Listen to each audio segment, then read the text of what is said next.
Bem, eu preciso tratar de umas questões aqui que, como eu já disse antes, para mim não deveriam nem existirem.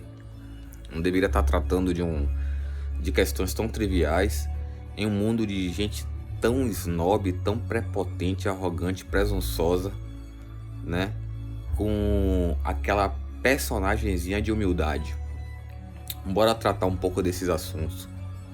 Por exemplo, na realidade, a maioria das pessoas, né, tem personagens, várias personagens conscientes para esconderem quem são, o que sentem, o que pensam, suas intenções, o tempo todo.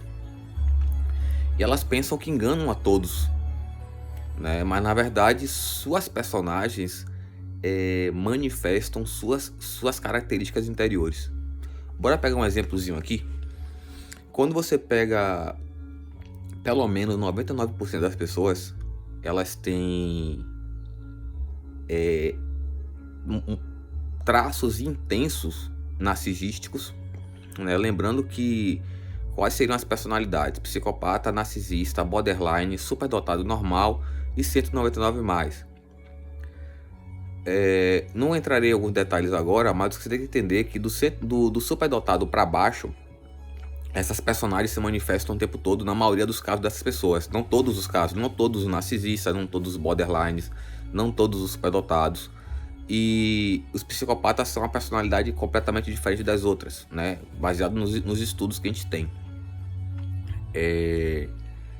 Como é que a gente sabe que essas personagens se manifestam o tempo todo e denunciam seus traços de personalidade e seus defeitos? Um exemplo, você pega uma dessas pessoas, borderlines, narcisista, superdotado normal, que tem esses traços intensos de narcisismo. Elas já crescem dessa forma, elas nascem dessa forma, elas descem a ladeira a vida inteira, elas não se desenvolvem. Por quê? Vamos lá, você pega essas pessoas e entra uma discussão, né? Você já tem uma experiência de evolução, pelo menos uns 10 anos de prática, estudo de evolução pessoal, evolução de verdade, nessas besteiras que tem na internet, esse charlatanismo. Malhar e ficar rico. Não precisa entrar em discussão sobre a situação dessa, né? Explicar por que uma coisa dessa não é evolução, né? Então vamos lá. Quando você pega uma dessas pessoas com esses traços intensos de narcisismo, e aí você entra, você tá com essa pessoa e mais outra talvez, ou outras, e você tá discutindo, né, elaborando argumentos, né, dos benefícios da evolução, e você sugere essa pessoa. Por que essa pessoa morre de ódio e tende a manifestar que é inimiga sua? Porque todo narcisista, todo invejoso é inimigo de todo mundo, todo. Então, por que essa pessoa tende a piorar o comportamento hostil com você? Por quê? Na mente do narcisista, ela nasceu, né, ele nasceu perfeito. E a perfeição, pela ignorância dessas pessoas, é algo imutável, não um estágio da vida. Quem passou a vida evoluindo sabe que a perfeição é um ponto que você alcança muito cedo, né? Afinal de contas, você se dedicou a isso. E existem os estágios pós-perfeição, mais que perfeição. Você não tem que estar muito preocupado com a perfeição. Quem nunca batalhou por isso não sabe o que é. E quem é narcisista confirma que ninguém é perfeito, porque só ele pode ser perfeito. E ele tá com a personagem dele ali, dando uma de humilde. E por que essas pessoas ficam mais hostis e agressivas, né? Sutilmente, muitas vezes, por você oferecer a ideia, né, o estilo de vida evolutivo. Por quê? Se você pegar uma pessoa perfeita e sugerir isso na mente dela, você sugerir, ela não tem como sugerir a si mesma, ela não tem como aceitar a evolução. Por quê? Se ela considerar a evolução, ela bota em xeque-mate, né, seu narcisismo de autoperfeição. Afinal de contas, se eu sou perfeito, eu não preciso evoluir. Então ela não pode aceitar de nenhuma forma uma mudança de melhora para ela que ela se considera perfeita.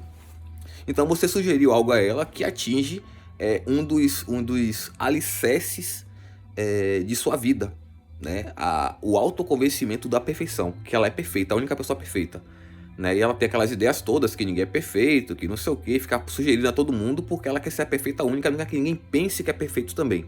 Porque essas pessoas burras, para elas, só você acreditar que é perfeito né? Você vê os tipos de delírio que as pessoas têm, bem fúteis, bem pequenos, medíocres, burros, né? Não são delírios complexos, avançados, não existe isso. O narcisismo narcisístico nunca é nada complexo, nada demais. É simplesmente uma questão de ideias que ela inventa para si mesma, para se considerar superior a todos, melhor que todos, uma divindade e por aí vai. Então, quando você sugere essa ideia dela evoluir, melhorar, você está dizendo a ela para considerar que ela não é perfeita. E é lógico que ela não admitirá uma situação dessa. Ela já não gosta de ninguém, né? Afinal de contas, gostar do outro é você dar valor ao outro.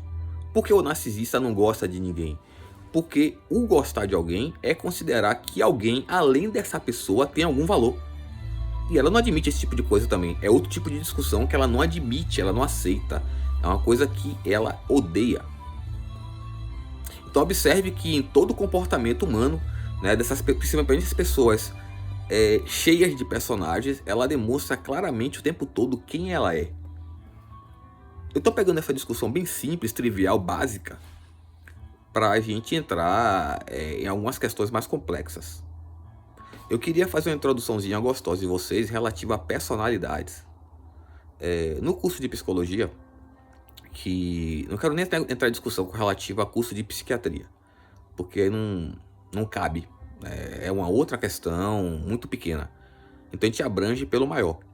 No curso de psicologia, muitas questões, muito conhecimento criado no ramo psicológico não é ensinado na faculdade. Muitos conhecimentos não são ensinados na faculdade, principalmente relativo a Jung. Ele é um dos pesquisadores que fez estudos sérios relativos à psicologia. E quem conhece um pouco de seus estudos de personalidade sabe que essas personalidades são muito bem tratadas na faculdade e são extremamente relevantes a você conseguir separar um diagnóstico de uma personalidade. Você não está confundindo, né? Por exemplo, as pessoas, infelizmente, foi muito mal definido o TDAH, o próprio autista, né? As pessoas confundem patologias mentais comuns a todos, menos principalmente a psicopata. Ele não desenvolve trauma, né? O narcisista também raramente desenvolve trauma. Então, essas patologias mentais baseadas em trauma, normalmente é baseada em trauma por quê? Porque você confia em alguém, o pai, a mãe, o namorado, o que for, e essa pessoa você acaba aceitando durante um tempo o abuso. Claro que existe o abuso por escravidão, estupro, esquartejamento, etc. e tal, canibalismo. Mas não estou entrando nessa questão. Porque a gente sabe que já é mais forte e não tem como você não ter um resultado extremamente negativo. Então, várias patologias mentais são desenvolvidas por trauma. Então, o autista, por exemplo, ele sofre abuso, como todo mundo, mas ele reage rapidamente àqueles traumas. Ele acaba desenvolvendo mais rapidamente o trauma já desde cedo. A partir do nível 2 e 3, ele tem uma percepção mais aguçada que um autista nível 1. Então, desde novo, ele começa a criar mecanismo de defesa, como ficar fingindo que é catatônico. Quem estudou catatonismo, não sei se o termo é bem assim, sabe que o catatônico é catatônico porque quer. Ele só não está falando devido a um trauma extremo, e ele criou o mecanismo de ficar calado como um mecanismo de defesa. Então requer, lógico, um psicoterapeuta muito bom para estar conversando com a pessoa ali até o ponto de libertar a mente dessa pessoa. Requer muita paciência, requer muita habilidade, muita sabedoria, muita inteligência para você guiar um catatônico. Já no caso do catatônico criança, autista principalmente, ele acaba não falando como mecanismo de defesa. Ele sofre abuso na família, na escola, com os colegas, vizinhos, parentes, e acaba desenvolvendo esse mecanismo de defesa para diminuir o abuso, né, a perseguição. Esses traços não são especificamente uma patologia ou algo biológico, é um mecanismo da mente da pessoa. né? E na medida que ela se desenvolve e você trabalha aquilo ali, se tiver gente próxima boa, ela acaba começando a falar. Por exemplo, o autista 199 mais, ele com certeza, homem ou mulher, já aprendeu a falar aos 6 meses, 8 meses, sem problema nenhum, mas está com algum mecanismo de defesa. O superdotado normal, desculpa, o superdotado puro, normal, mais autista, ele já, a partir dos 8 meses, já está falando. Mas ele não fala por mecanismo de defesa. Então, se você enumerar o que chamam de patologias inerentes ao autista, na verdade são patologias adquiridas com convívio dos pais e parentes e escola, de maneira que quando você tem um autista que não está exposto a isso, principalmente dentro de casa, ele não manifesta essas patologias, no máximo o mínimo possível ali, pronto. Patologias comuns a todos, não é algo inerente ao autismo, como o próprio TDAH. Eles atribuem vários problemas ao TDAH, mas na verdade o TDAH, como eu já falei, é simplesmente uma questão de ter uma energia extra no cérebro para ele poder se comportar como ele gosta, como é de sua natureza. O TDAH consegue elaborar planos para o dia todo, a semana toda, o mês inteiro, o ano inteiro ali, ele consegue lembrar e trabalhar em cima daquilo ali. E o que atrapalha a vida dele são meios, mecanismos que interagem com ele, que impedem que ele exerça a sua função, a sua natureza ali. Aí ele tem que ter uma flexibilidade, normalmente flexibilizar horas ou dias para poder exercer suas atividades pré-programadas por ele. Muito bem pré-programadas, eu sou extremamente inteligente, passei a vida evoluindo, não acumulo patologia, tô em outro nível relativo a vocês. Vocês pensam que são perfeitos, vocês gostam de gritar assim, vocês nunca adquiriram nenhuma qualidade, só defeitos. Você não tem noção da diferença entre a gente. A distância entre a gente é tão grande que é entre dimensões, não entre espaço. É só pra vocês entenderem a merda que vocês estão, as escolhas que vocês fizeram. Então o TDAH pode desenvolver patologias? Pode.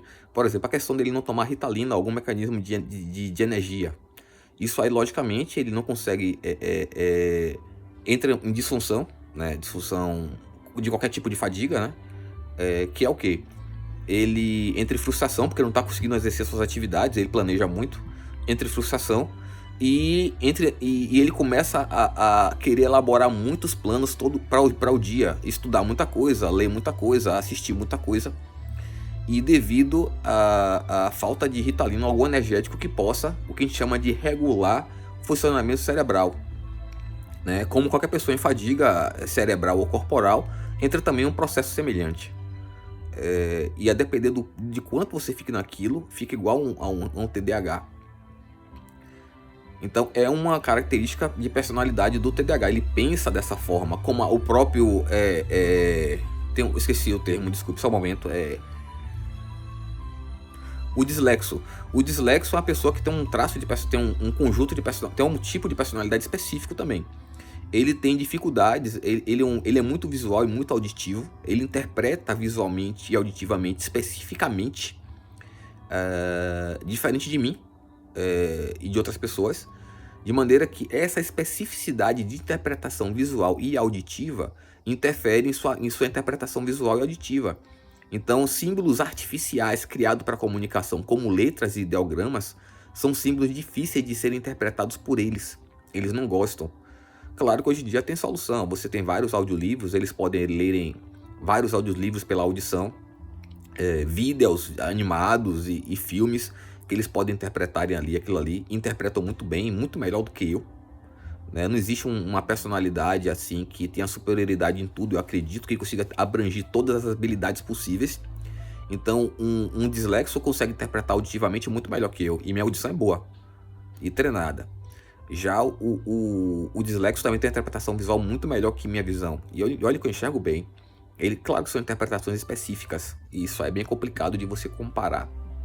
De você comparar coisas distintas requer muita sabedoria, muita habilidade. E não é a questão agora. Então, o dislexo é assim, né? É um outro tipo de personalidade. Mas as personalidades estão mergulhadas umas nas outras. Qual é a personalidade base? A base é ser psicopata, narcisista, borderline, superdotado ou 199+. As outras coisas são mergulhadas nisso. O autismo é mergulhado nisso. O dislexo é mergulhado nisso. Assim como as personalidades do próprio Jung são mergulhadas nesses conjuntos que eu acabei de citar, né? Como, por exemplo, Minha personalidade é lógica pura, né? Vamos dizer, é lógica majoritariamente. Então, minha personalidade lógica está mergulhada no superdotado 199+, e pelo que eu sei, eu também não... por mais que alguns amigos pensem que eu sou autista, TDAH e tal, e dislexo, eu não vejo tanto dessa forma. Felizmente eu não preciso de Ritalina. Ritalina tá cara, Ritalina já foi mais barata, tá muito cara, e eu não posso pagar. Então, observe que as personalidades estão mergulhadas umas nas outras. Como esse vídeo tem 15 minutos e tem limite de tempo no Instagram e no YouTube, eu tô cortando esse vídeo para fazer outro. Não dá para fazer mais não.